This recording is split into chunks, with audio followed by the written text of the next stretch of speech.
হাম ও উপসর্গে আরও 9 শিশুর মৃত্যু। হাসপাতালে ভর্তি 1400-র বেশি। মাতৃদুগ্ধ পানের হার কমায় দুর্বল হচ্ছে রোগ প্রতিরোধ ক্ষমতা, বাড়ছে প্রাণহানি। ঠান্ডাটা একটু বেশি, তাই ওরা অক্সিজেন দিছে, গ্যাস দিছে। অনেক বাচ্চা আসে তো এর জন্য রাখা হয় না, কারণ তাদের কাছ থেকে জীবাণু ছড়াইতে পারে। Low breastfeeding rate 50%, 51% breastfeeding, এবং ইভেন এটা আমাদের শুধু শহরে মাদের মধ্যে না, শহর গ্রাম প্রত্যেকটা মারাই। টিকা নিয়ে অন্তর্বর্তী সরকারের বিরুদ্ধে গাফিলতির অভিযোগ নিয়ে তদন্ত শুরু। দায়ীদের বিরুদ্ধে ব্যবস্থা নেয়ার তাগিদ। তদন্তে উঠে আসবে, দেখবেন কেন আমাদের এই বাচ্চাগুলো আমরা হারালাম, কি কারণে। কাদের ভুল সিদ্ধান্তের জন্য এটা হলো, যদি তাদের ব্যাপারও পদক্ষেপ নেওয়া না হয় তাহলে ভবিষ্যতে এই ধারা অব্যাহত থাকবে। দেখছিলেন প্রধান শিরোনাম। রাত 11টার সময় সঙ্গে আছি আমি গোলাম রাব্বি। এছাড়াও খেলাধুলার খবর নিয়ে খেলার সময় যুক্ত হবেন রাব্বি। আপনাকে ধন্যবাদ। বিশ্বের নানা প্রান্তের খেলাধুলার খবর জানিয়ে দেব আমি তারেক হাসান শিমুল। এবার অন্যান্য শীর্ষ সংবাদ। এবার যুদ্ধ নির্বাচনী প্রতিশ্রুতি পূরণের। সরকার গঠনের পর নেতাকর্মীদের সঙ্গে প্রথম বৈঠক বিএনপি চেয়ারম্যানের। জনগণকে দেয়া অঙ্গীকার বাস্তবায়নে চাইলেন সহযোগিতা। সংস্কার নিয়ে প্রতিশ্রুতি ভঙ্গ করছে বিএনপি, কূটনৈতিক সংলাপে অভিযোগ নাহিদের। গণভোটের রায় ও জুলাই সনদ বাস্তবায়ন চান প্রবাসীরাও, বললেন জামাত আমির। গাজীপুরের স্ত্রী সন্তান সহ পরিবারের 5 জনকে গলা কেটে হত্যা। খুনের কথা স্বজনকে ফোনে জানিয়ে পালিয়ে যান গৃহকর্তা। পারিবারিক বিরোধের জেরেই খুন, ধারণা পুলিশের। সীমান্তে আবারও প্রাণ ঝরল বাংলাদেশের। বিএসএফের গুলিতে ব্রাহ্মণবাড়িয়ায় কলেজ ছাত্র সহ নিহত 2। লালমনিরহাটে অনুপ্রবেশ ঠেকাতে টহল জোরদার বিজিবির। শপথ করিতেছি যে ভারতের সংবিধানের প্রতি আমি অকৃত্রিম নিষ্ঠা ও আনুগত্য পোষণ করিব। ভারতের পশ্চিমবঙ্গে প্রথমবার বিজেপি সরকার। মুখ্যমন্ত্রীর শপথ নিলেন শুভেন্দু অধিকারী। পিঠ চাপড়ে আলিঙ্গন নরেন্দ্র মোদীর। ব্রিগেডে আরও 5 মন্ত্রীর শপথ।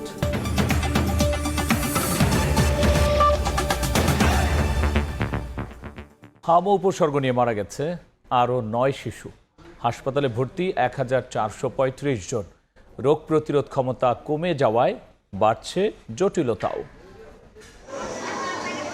হাম ও উপসর্গে মৃত্যুর মিছিল যেন থামছেই না। 2 মাসেও কমেনি হামের প্রাদুর্ভাব। হাসপাতালে কাতরাচ্ছে শত শত আক্রান্ত শিশু। সেবায় ব্যস্ত মা বাবা ও স্বজনরা। হাসপাতালের প্রতিটি বেডেই শিশুদের আহাজারি, কান্না। প্রতিদিনই বাড়ছে রোগী, তবে কেউ কেউ সুস্থ হয়ে বাড়িও ফিরছে। প্রথমে ঠান্ডা কাশি আছিল, পরে গায়ে যে বিচির মতো উঠছে। হাসপাতালে নেওয়ার পর নিউমোনিয়া ধরা পড়ছে। ঠান্ডাটা একটু বেশি, তাই ওরা অক্সিজেন দিছে, গ্যাস দিছে। অনেক বাচ্চা আসে তো এর জন্য রাখা হয় না, কারণ তাদের কাছ থেকে জীবাণু ছড়াইতে পারে এর জন্য। ডিএনসিসি ডেডিকেটেড হাসপাতালের পরিচালক বলছেন, বিভিন্ন হাসপাতালের রেফার করা রোগীদের চাপ সামলাতে হিমশিম খাচ্ছেন তারা। যেসব বাচ্চার হামের পাশাপাশি শরীরে অন্য জটিলতা আছে, তাদের বিশেষায়িত হাসপাতালে নেয়ার পরামর্শ দেন তিনি। ঢাকা এবং ঢাকার বাইরে প্রচুর হাসপাতাল এবং ক্লিনিক সমূহ থেকে আমার এখানে রোগী রেফার্ড হয়ে চলে আসতেছে। যে ধরনের বাচ্চাগুলা হাম আছে এবং সাথে তার অন্য আর 1টা বা 2টা অসুখ আছে বা কোনো একটা ডিজিজে সে সাফার করছে, এই ধরনের কমপ্লিকেটেড বাচ্চাগুলাকে যে কোনো ধরনের টারশিয়ারি লেভেলের বিশেষায়িত হাসপাতালে বাচ্চাকে চিকিৎসা দিলে সেটা আপনাদের জন্য সবচেয়ে বেশি ভালো হবে। হামের ভ্যাকসিন মোটামুটি আমাদের 95%-এর উপরে বেশি কাভারেজ হয়ে যাবে। তখন থেকে ডেফিনেটলি আমরা আশা করি যে হামের প্রকোপটা অনেকখানি কমে আসবে। সুস্থ শিশুদের হাসপাতালে না নিয়ে আসার পরামর্শও দেন তিনি। দিন দিন বেড়েই চলেছে হাম ও হামের উপসর্গ নিয়ে আসা রোগীর মৃত্যু ও শনাক্তের সংখ্যা। এর মধ্যে নতুন করে দেখা দিয়েছে কিটের স্বল্পতা, যার জন্য শঙ্কা তৈরি হচ্ছে কবে পরিত্রাণ পাবে শিশু ও রোগীর স্বজনরা। আবু সাইদ নিশান, সময় সংবাদ, ঢাকা। এদিকে দেশে নবজাতককে মায়ের দুধ পান করানোর হার কমেছে 51%, যার প্রভাব পড়ছে শিশুর রোগ প্রতিরোধ ক্ষমতায়। হামের মৃত্যু বাড়ার পেছনে এটিও একটি কারণ বলছেন বিশেষজ্ঞরা। স্বাস্থ্য সচিব জানিয়েছেন, অন্তর্বর্তী সরকারের আমলে টিকা সংগ্রহের গাফিলতির অভিযোগের বিষয়ে শুরু হয়েছে তদন্ত। সারা দেশে এখন হামের প্রাদুর্ভাব। আক্রান্ত ও মৃত্যুর তথ্য আসছে প্রতিদিনই। শিশুদের নিয়ে উৎকণ্ঠায় বাবা মায়েরা। এমন প্রেক্ষাপটে শনিবার হামের প্রাদুর্ভাব ও উত্তরণের পথ নিয়ে গোলটেবিল আলোচনার আয়োজন করে স্বাস্থ্য বিষয়ক সাংবাদিকদের সংগঠন বাংলাদেশ হেলথ রিপোর্টার্স ফোরাম। এতে অংশ নেন দেশের খ্যাতিমান চিকিৎসক, গবেষকরা জানান 6 মাস থেকে 1 বছর বয়সী শিশুদের হামে আক্রান্ত হওয়ার সংখ্যা সবচেয়ে বেশি। তারা জানান দেশে নবজাতককে বুকের দুধ পান করানোর হার কমেছে প্রায় অর্ধেক। এছাড়া গর্ভবতী মায়ের অপুষ্টির পাশাপাশি রয়েছে শিশুদের পুষ্টিকর খাবারের অভাবও, যার প্রভাব পড়েছে শিশুদের রোগ প্রতিরোধ ক্ষমতায়। 51% ব্রেস্ট ফিডিং এবং ইভেন এটা আমাদের শুধু শহরে মাদের মধ্যে না, শহর গ্রাম প্রত্যেকটা মারাই। প্রায় 51% এখন সিজারিয়ান সেকশন হচ্ছে। তো সিজারিয়ান সেকশন যখন হয়, মায়ের ব্যথা থাকে, মা কিন্তু জন্মের পর ঠিক ওভাবে ব্রেস্ট মিল্কটা প্রডিউস করতে পারে না, সেটা একটা ব্যারিয়ার। ন্যূনতম খাদ্য বৈচিত্র্য যেটুক দরকার, ন্যূনতম সেইটুক মাত্র 35% শিশু পায়, আর বাকি যারা থাকছে 65% তারা সেটুকু খাদ্য বৈচিত্র্য পাচ্ছে না। হামের চিকিৎসায় একটি জাতীয় গাইডলাইন প্রণয়নের পরামর্শ দিয়েছেন বিশেষজ্ঞরা। তারা বলেন, শুধু টিকা নয়, খুঁজতে হবে স্থায়ী সমাধানের পথ। কিছু গ্যাপ আছে, এই গ্যাপের মধ্যে একটা হলো যে ন্যাশনাল একটা গাইডলাইন আমরা তৈরি করতে পারতাম, national guideline for management of measles. এই গাইডলাইনটা যদি থাকতো তাহলে অনেক রোগী আমাদের ওখানেই ম্যানেজ হইতো। আইসোলেশনের জন্য আমাদের এখানে এরকম কোনো ব্যবস্থা আমরা করতে পারি নাই, কারণ আমরা তো স্বীকারই করছি না এটা মহামারী। আলোচনায় বারবার উঠে আসে অন্তর্বর্তী সরকারের আমলে টিকা নিয়ে গাফিলতির কথা। স্বাস্থ্য সচিব জানান, বিষয়টি নিয়ে তদন্ত শুরু হয়েছে। কেন এই টিকিট দেওয়া বন্ধ থাকলো, ওই সময় দায়িত্বে কারা ছিলেন, কাদের ভুল সিদ্ধান্তের জন্য এটা হলো, যদি তাদের ব্যাপারেও পদক্ষেপ নেওয়া না হয় এবং তাদের যদি দায় না নেন তারা, তাহলে ভবিষ্যতে এই ধারা অব্যাহত থাকবে। তদন্ত হবে, এটা আমাদের উপরে আস্থা রাখেন। আমরা কাজ করছি, তদন্তে উঠে আসবে, দেখবেন কেন আমাদের এই বাচ্চাগুলো আমরা হারালাম, কি কারণে। হামের প্রকোপ মোকাবিলায় সরকার সব ব্যবস্থা নিয়েছে বলে জানান স্বাস্থ্য অধিদপ্তরের মহাপরিচালক নাজমুস সালেহী। সময় সংবাদ, ঢাকা। ঈদ লাগছে মনে? বিকাশ পেমেন্ট সবখানে, দেশ জুড়ে বিকাশ পেমেন্টে পাচ্ছেন 8,000 টাকার বেশি অফার। জনরায় পাওয়া বিএনপির ম্যানিফেস্টো এখন জনগণের। এবার যুদ্ধ প্রতিশ্রুতি পূরণের অঙ্গীকার বাস্তবায়নে দলের সব পর্যায়ে নেতাকর্মীদের সহযোগিতা চাইলেন বিএনপির চেয়ারম্যান তারেক রহমান। সরকার গঠনের পর প্রথমবার দল ও 3 অঙ্গ সংগঠনের নেতাদের সঙ্গে মতবিনিময় সভা করেন প্রধানমন্ত্রী। 12 ফেব্রুয়ারি ত্রয়োদশ সংসদ নির্বাচনের পরে বিএনপির মাঠ পর্যায়ে নেতাদের সঙ্গে দলের চেয়ারম্যান ও প্রধানমন্ত্রী তারেক রহমানের প্রথম মতবিনিময় সভা, যেখানে যোগ দেন বিএনপি সহ 3 অঙ্গ সংগঠনের জেলা পর্যায়ের নেতারা। বক্তব্যে প্রধানমন্ত্রী বলেন, ফ্যাসিবাদ বিদায়ের যুদ্ধ শেষে এখন জনগণকে দেয়া প্রতিশ্রুতি পূরণের যুদ্ধ শুরু হয়েছে। যুদ্ধ একটি শেষ হয়েছে, এখন আরেকটি যুদ্ধ শুরু হয়েছে। কি সেই যুদ্ধ? সেই যুদ্ধটি হচ্ছে আমরা মানুষকে যে কমিটমেন্ট দিয়েছিলাম সেই কমিটমেন্টগুলোর বাস্তবায়ন করা। মানুষ আমাদের দলের পক্ষে, আমাদের ম্যানিফেস্টোর পক্ষে আমাদেরকে মানুষ সমর্থন দিয়েছে। যে নির্বাচনের আগের দিন পর্যন্ত এই ম্যানিফেস্টোটি ছিল বাংলাদেশ জাতীয়তাবাদী দলের ম্যানিফেস্টো। নির্বাচন হয়ে যাওয়ার পরে এবং ফলাফল বের হবার পরে, আমরা বিশেষ করে সরকার গঠন করার পরে ম্যানিফেস্টোটি আমাদের সরকারের তথা বাংলাদেশের জনগণের ম্যানিফেস্টোতে পরিণত হয়েছে। এই ম্যানিফেস্টোতে আমরা যা যা বলেছি, আমাদের সর্বোচ্চ দিয়ে সরকারকে চেষ্টা করতে হবে এই ম্যানিফেস্টোর বাস্তবায়ন করার জন্য। বিএনপির সব পর্যায়ের নেতাকর্মীদের সহযোগিতা ছাড়া জনগণকে দেয়া প্রতিশ্রুতি পূরণ করা সম্ভব নয় বলেও মন্তব্য করেন সরকার প্রধান। আমরা বলি বর্তমান সরকার বিএনপি সরকার, অর্থাৎ সরকার ঠিকই আছে কিন্তু বিএনপি সরকার। সেজন্য বিএনপি যদি সহযোগিতা না করে অনেক ক্ষেত্রেই সরকার সফল হতে পারবে না। এবং বিএনপির সফলতা তখনই নির্ভর করছে যখন আপনারা এখানে উপস্থিত প্রত্যেকটি মানুষ এবং আপনারা যাদেরকে নেতৃত্ব দিচ্ছেন তাদেরকে সাথে নিয়ে সরকারের পেছনে এসে না দাঁড়ান। তা এর বাইরেই হলে আমরা সরকারকে কাঙ্ক্ষিত লক্ষ্যে নিয়ে যেতে পারব না। দিনব্যাপী এই রুদ্ধদ্বার বৈঠকে দলের মহাসচিব মির্জা ফখরুল ইসলাম আলমগীর সহ উপস্থিত স্থায়ী কমিটির নেতারা। মুরসালিন হক জুনায়েদ, সময় সংবাদ, ঢাকা। সংস্কার নিয়ে প্রতিশ্রুতি ভঙ্গ করছে বিএনপি, রাজধানীতে কূটনৈতিক সংলাপে এমন অভিযোগ করেছেন এনসিপির আহ্বায়ক নাহিদ ইসলাম। এদিকে জাপান সফর শেষে ঢাকায় ফিরে বিরোধী দলীয় নেতা ও জামায়াত আমির ডক্টর শফিকুর রহমান বলেছেন, গণভোটের রায় ও জুলাই সনদ বাস্তবায়ন চান প্রবাসীরাও। বর্তমান সংসদ সংবিধান সংস্কার পরিষদে পরিণত হবে এ বিষয়ে এখনও আশাবাদী জাতীয় নাগরিক পার্টি এনসিপি। শনিবার রাজধানীতে বিভিন্ন দেশের কূটনৈতিকদের নিয়ে এনসিপির সংলাপে এসব কথা বলেন বিরোধী দলীয় চিফ হুইপ ও এনসিপির আহ্বায়ক নাহিদ ইসলাম। সংস্কার প্রশ্নে বিএনপির বিরুদ্ধে প্রতিশ্রুতি ভঙ্গের অভিযোগ আনেন নাহিদ ইসলাম। বলেন, বিরোধী দলকে রাজপথে নামতে বাধ্য করছে সরকারি দল। সরকার বা বিএনপি একটা ছলচাতুরি করছে। তারা জুলাই সনদকে জুলাই আদেশ বা গণভোটের সাথে একটা বাইনারিতে নিয়ে গেছে এবং তার উপরে স্থান দিচ্ছে। এদিকে 7 দিনের জাপান সফর শেষে শনিবার সকালে দেশে ফিরেছেন জামাতের আমির ডক্টর শফিকুর রহমান। শাহজালাল বিমানবন্দরে তিনি জানান, দেশের মানুষের পাশাপাশি প্রবাসীরাও গণভোটের রায় ও জুলাই সনদের বাস্তবায়ন চায়। এরা গলায় জড়াইয়ে ধরে বলল, যদি সুস্থ হয়ে ফিরে যাই, জাতির জন্য প্রয়োজন, বারবার লড়াই করব। কিন্তু আমাদের গণভোটের রায় আর জুলাই সনদ দুইটা যেন অক্ষরে বাস্তবায়ন হয়। পশ্চিমবঙ্গে বিজেপির ক্ষমতায় আসা পর্যবেক্ষণ করছে বিরোধী দল বলেও মন্তব্য করেন জামাত আমির। আমরা ইন্ডিয়া সরকারের প্রতি অনুরোধ জানাবো, বিশেষ কোনো ধর্ম, বর্ণ কিংবা গোত্রকে যেন টার্গেট করে কারো কোনো ক্ষতি সাধন করা না হয়। সীমান্তে পুশ ইন নিয়েও বিরোধী দল পর্যবেক্ষণ করছে বলেও এ সময় জানান ডক্টর শফিকুর রহমান। পুশ ইনের যে বিষয়টা বলেছেন, এটা আরো যাচাই বাছাই করে। আলতাফ হোসাইন, সময় সংবাদ, ঢাকা। গাজীপুর স্ত্রী, 3 মেয়ে ও শ্যালক সহ 5 জনকে গলা কেটে হত্যা করা হয়েছে। অভিযুক্ত ফোরকান মিয়া হত্যাকাণ্ডের খবর ফোন করে ছোট ভাইয়ের স্ত্রীকে জানিয়ে পালিয়ে যান। এই ঘটনায় জিজ্ঞাসাবাদের জন্য 2 জনকে আটক করেছে পুলিশ।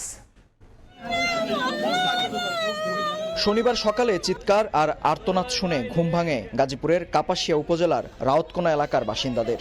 সবাই ছুটে আসেন ফোরকান মিয়ার বাড়িতে। বাড়িতে ঢুকেই হতভাগ সবাই। দেখতে পান 3 শিশুর গলাকাটা মরদেহ ঘরের মেঝেতে পাশাপাশি পড়ে আছে, আর মা শারমিন আক্তারের মরদেহ জানালার গ্রিলে হাত মুখ বাঁধা অবস্থায় ঝুলে আছে। অন্যদিকে শারমিনের ভাই রসুলের মরদেহ বিছানার উপর। স্বজনরা জানান, পেশায় প্রাইভেট কার চালক ফোরকান বছরখানেক আগে রাউতকোনা গ্রামের প্রবাসী মনির হোসেনের বাড়ির নিচতলায় ভাড়া নেয়। ঘটনার দিন সকাল 6:30টার দিকে শারমিনের ছোট ভাইয়ের স্ত্রী রাশিদাকে ফোন করে 5 জনকে হত্যার কথা জানিয়ে পালিয়ে যায় ফোরকান। স্ত্রীর বিরুদ্ধে থানায় এর আগে 10 লাখ টাকা আত্মসাতের অভিযোগ করেছিল অভিযুক্ত ফোরকান হোসেন। একই সঙ্গে অভিযোগপত্রে স্ত্রীর পরকীয়ার বিষয়টিও উল্লেখ করেছিল সে। তাদের মধ্যে পারিবারিক বিভিন্ন বিষয়াদি নিয়ে কলহ ছিল, এটা আমরা প্রাথমিকভাবে জানতে পেরেছি এবং আমরা ধারণা করছি এই কলহের কারণে এই ঘটনাটি ঘটে থাকতে পারে। তদন্ত কার্যক্রম অব্যাহত আছে, আপনারা জানতে পারবেন। তদন্তের সাথে এখন কিছু বলা যাচ্ছে না। এই ঘটনায় জিজ্ঞাসাবাদের জন্য 2 জনকে আটক করেছে পুলিশ। মেহেদি হাসান, সময় সংবাদ, গাজীপুর। বিএসএফের গুলিতে সীমান্তে আবারও ঝরল বাংলাদেশের প্রাণ। এবার ব্রাহ্মণবাড়িয়ার কসবা সীমান্তে নিহত হলেন 2 যুবক। স্থানীয়রা জানিয়েছেন, শুক্রবার রাত 12:30টার দিকে বাংলাদেশি কয়েক যুবক কসবার পাথারিয়া দ্বার এলাকা দিয়ে সীমান্ত দিয়ে ভারতে ঢোকার চেষ্টা করেন। এ সময় বিএসএফ তাদের লক্ষ্য করে কয়েক রাউন্ড গুলি করলে ঘটনাস্থলে বাংলাদেশি 2 যুবক নিহত হন। তাদের লাশ ভারতের বিশালগড় মহকুমা হাসপাতালে রাখা হয়েছে। এবার বাণিজ্যের সংবাদ।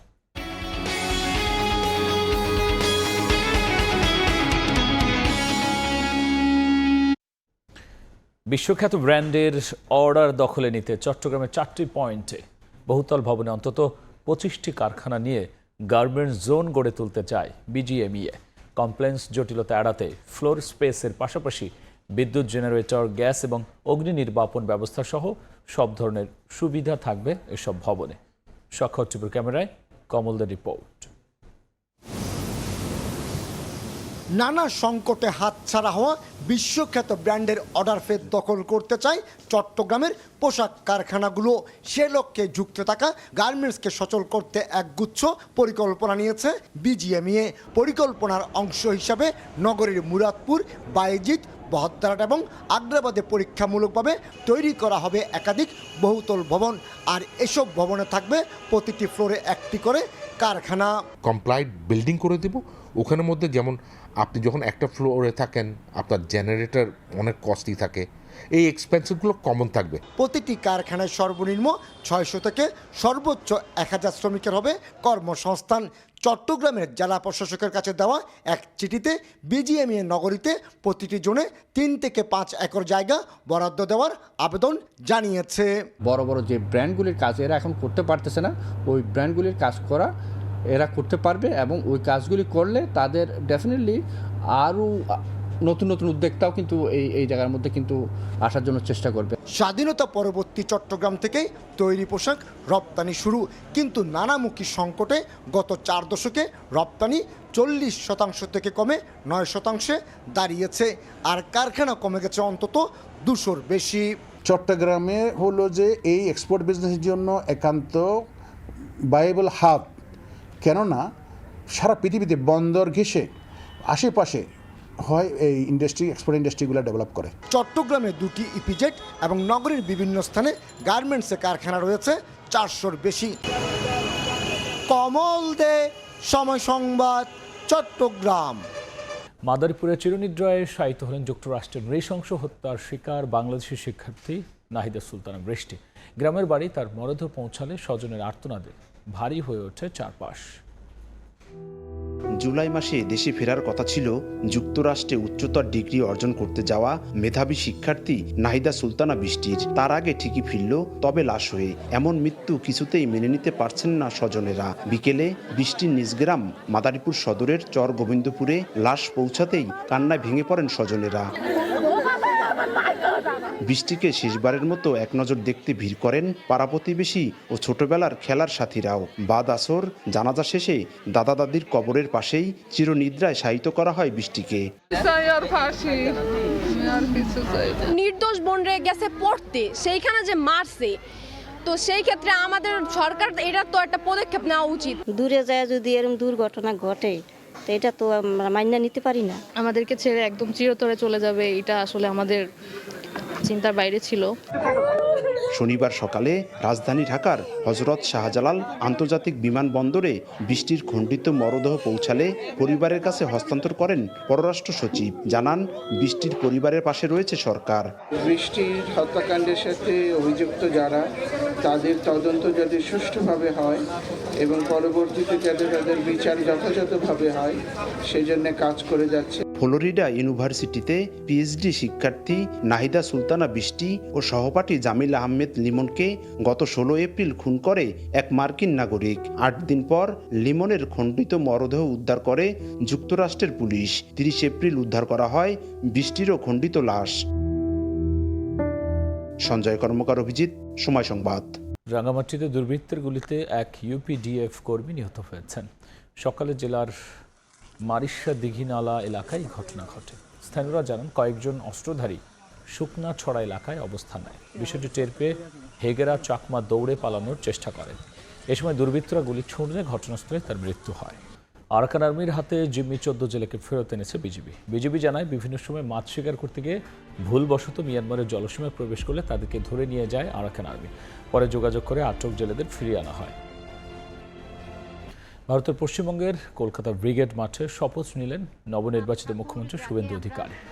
অনুষ্ঠানে উপস্থিত ছিলেন প্রধানমন্ত্রী নরেন্দ্র মোদী, স্বরাষ্ট্রমন্ত্রী অমিত শাহ সহ বিজেপি শাসিত বিভিন্ন রাজ্যের মুখ্যমন্ত্রী। এছাড়াও ছিলেন বিজেপির তারকা নেতারাও। এই ছিল আমার কাছে থাকা দেশ বিদেশের খবর। এবার খেলার সময় বিস্তারিত নিয়ে আবারও যাচ্ছি তারেক হাসান শিমুলের কাছে। রাব্বি, আপনাকে আবারও ধন্যবাদ।